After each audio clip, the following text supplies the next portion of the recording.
Monsieur le Président. Questions et observations, l'honorable député de Saanich-Gulf Island. Merci, Monsieur le Président. Je n'avais pas l'intention de signaler le bombardement en Libye, mais 70 des Canadiens s'y opposent également. J'aimerais tout simplement demander à l'honorable député de Bruce Grey Owen Sound ce qu'il en pense. Je suis d'accord. Poste Canada est essentiel, surtout pour les gens des régions rurales. Et je le sais parce que je viens d'une région rurale moi-même.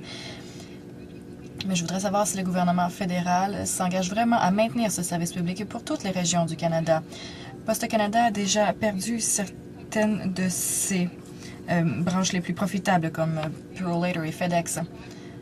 Alors, ce débat sur la reprise des services postaux pourrait nous amener à analyser la situation et à se demander comment on peut protéger Poste Canada, comment on peut s'assurer que le service reste public, comment peut-on s'assurer que les services dans les régions rurales seront maintenus.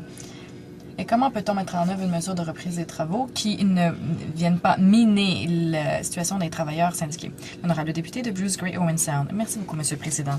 Je pense que d'une façon détournée, la députée qui s'est rendue dans ma circonscription à quelques reprises est d'accord avec moi.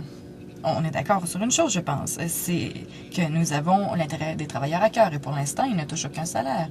Et ils sont en lockout. Toutefois, ils ont commencé avec des rêves tournantes et encore une fois, je ne veux pas prendre de parti pris, mais les deux côtés sont en défaut. On veut qu'ils reviennent à la table de négociation pour trouver une solution. Au bout du compte, elle parle du maintien des services postaux dans les régions rurales et je dois vous dire que je me bats depuis 7 ans. Depuis 7 ans, je suis ici à me battre pour le maintien de ces services dans les régions rurales.